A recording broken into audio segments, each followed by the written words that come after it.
Happy New Year, everyone. I hope that you are all safe and well as we begin 2022. And it is time to talk about the travel outlook for 2022. I'm going to talk about two things in this video. I'm going to talk about our travel outlook personally and what we have planned. And then I'm going to talk about the general travel outlook for everyone in 2022. First of all, I can tell you that we have two things booked in 2022. Very soon, we are going on a 8-night trip to Disney. Okay. You may have noticed in recent videos that I'm only saying Disney.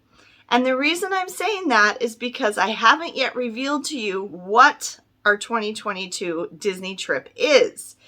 You may want to go back and watch this video in which I was having a serious dilemma about which Disney I should go to, either Disneyland in California or Walt Disney World in Florida. And I'm just going to tell you right now, my dilemma did not get easier. I literally have changed my mind a whole bunch of times.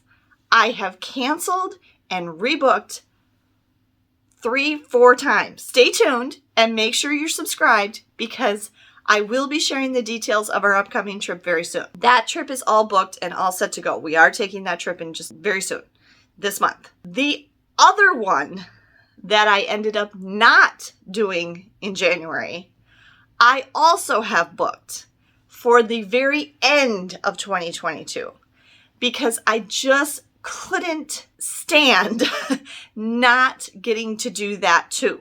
Okay, I want to do both. I have a package booked tentatively just so I could get a deposit and kind of secure a spot at the other Disney that we're not doing in January in November, December. I don't even know when I booked it. We're very likely going to be doing that.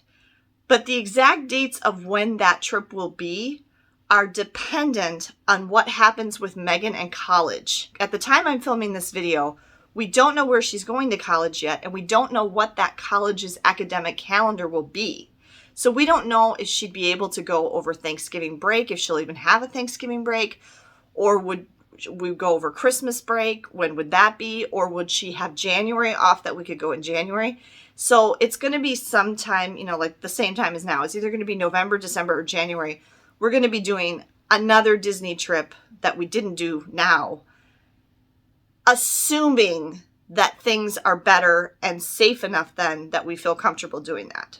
Other than that, I have no travel booked in 2022, which is very disappointing to me. I am going to tell you that something that's really hard for me, and tell me if this is true for you too, if you love travel as much as I do not like ending a trip and not having another trip booked. Because once there's like that post-travel sadness, and it takes me, I get to relive everything because I go through and I make all the videos and all that, but then there's just nothing. There's nothing to look forward to. And so that's really kind of makes me depressed. So I really like to have another trip booked when a trip ends. That's really important to me. And a lot of time because of financial limitations, I'm not able to do that, and it really bums me out. I would really like to get to the point where I always have at least the next trip booked. I'd love to be like Gary Bembridge on Tips for Travelers. He has a cruise booked in 11 months, at least 11 different cruises in every month until November of 2022, all booked.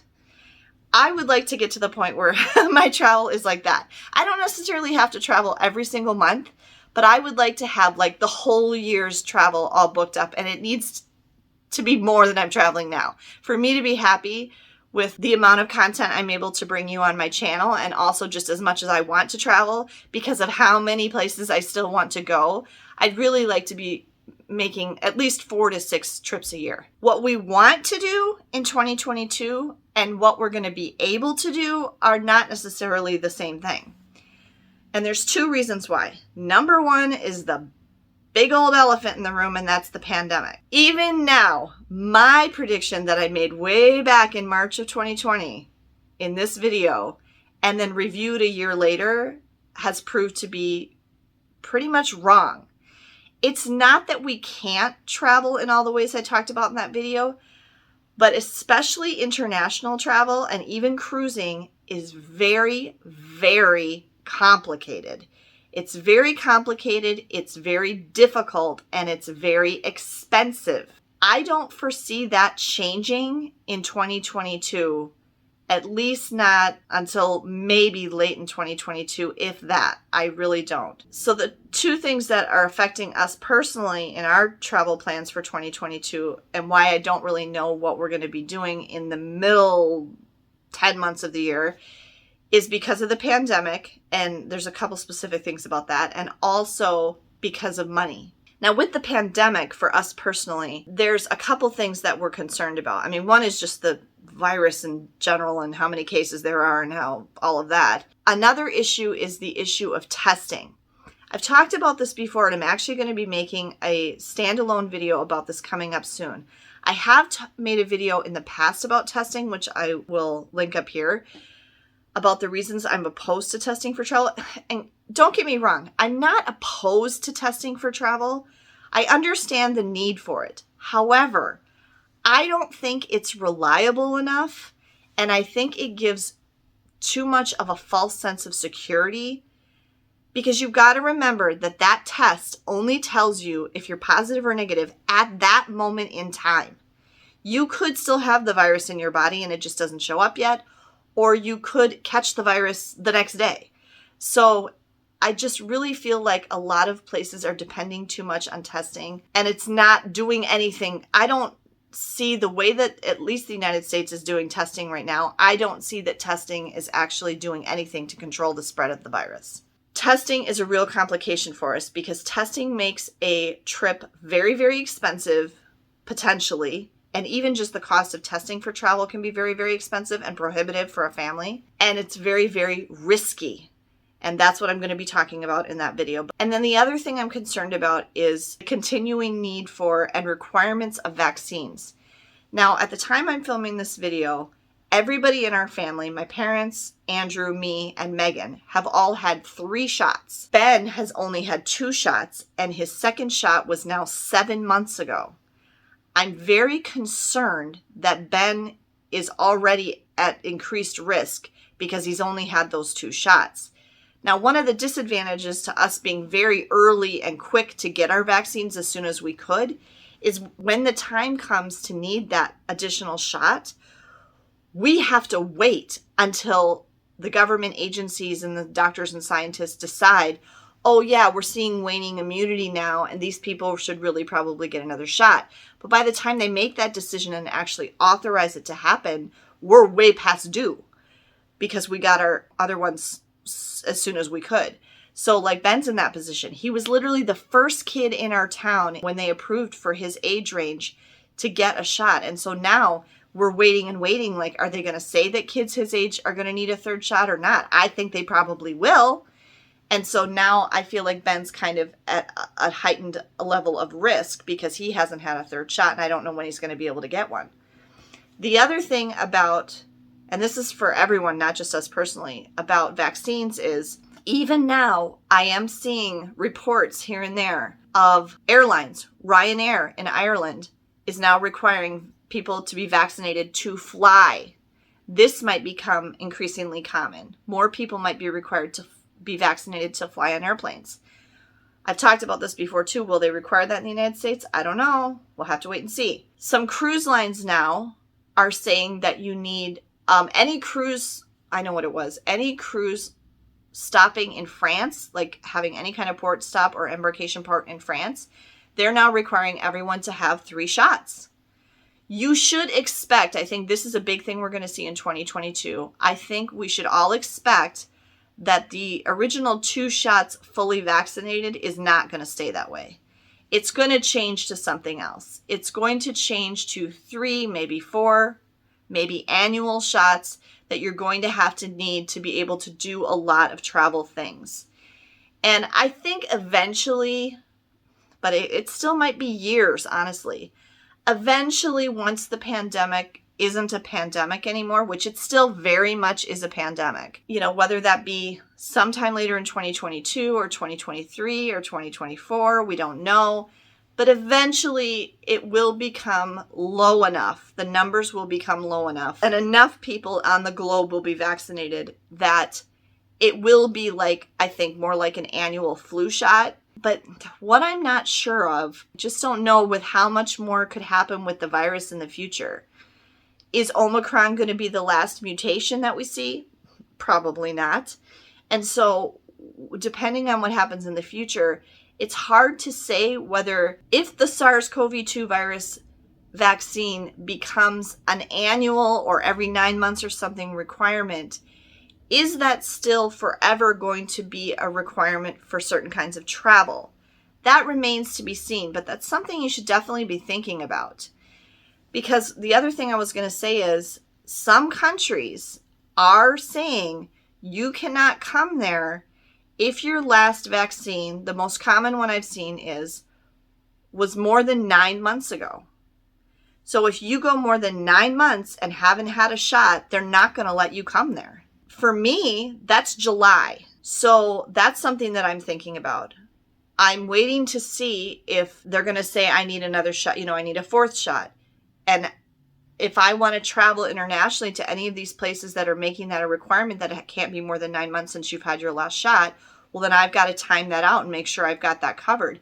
And how is that going to affect my kids if the timing for them is different and things like that? So these are all considerations that I'm thinking about, and these are all considerations that you should be thinking about if you want to do things like cruise or travel out of the country at all, because these things are constantly changing and it's very complex. There's a few key things that I want to do in 2022. Megan and I both have milestone birthdays. Megan is turning 18 at the end of May, and I am turning 50 this year in August. Those are times that I was really hoping to be traveling. I would really like to be on a trip for Megan's 18th birthday. I would really like to be on a trip for my 50th birthday. Very much want those to happen. Right now, I don't know if they will, and if they do, I don't know what they'll be. Because, again, the testing issue is complicated. Because at this point, our highest priority types of travel that we want to do are cruising, and I have a whole list of cruises I want to do, which I talked about in that video, and international travel. That's really what we want most to do going forward and what I would like to do in 2022. It is paining me that I still haven't been able to take Megan or Ben to Europe.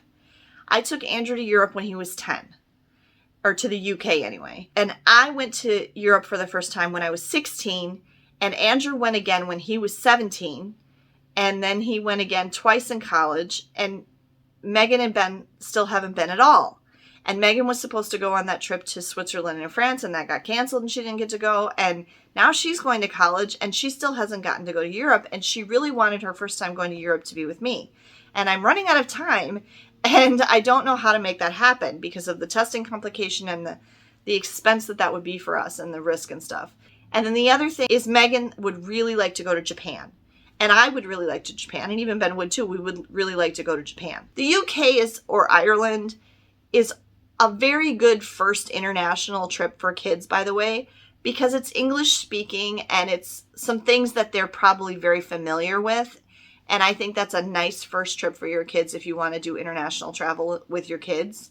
Europe, Japan, cruises are the things we most want to do going forward. But we're really kind of stuck because of the issues with the pandemic and the fact that all of those are quite expensive. But be assured that if we plan any travel in 2022, I will be sure to let you guys know about it. And of course, there will be videos about everything that we do. Now, for travel in general, for all of you, besides what I've already talked about with, travel with the pandemic and with the vaccines that are considerations that you should take into account, what is travel going to be like going forward in 2022?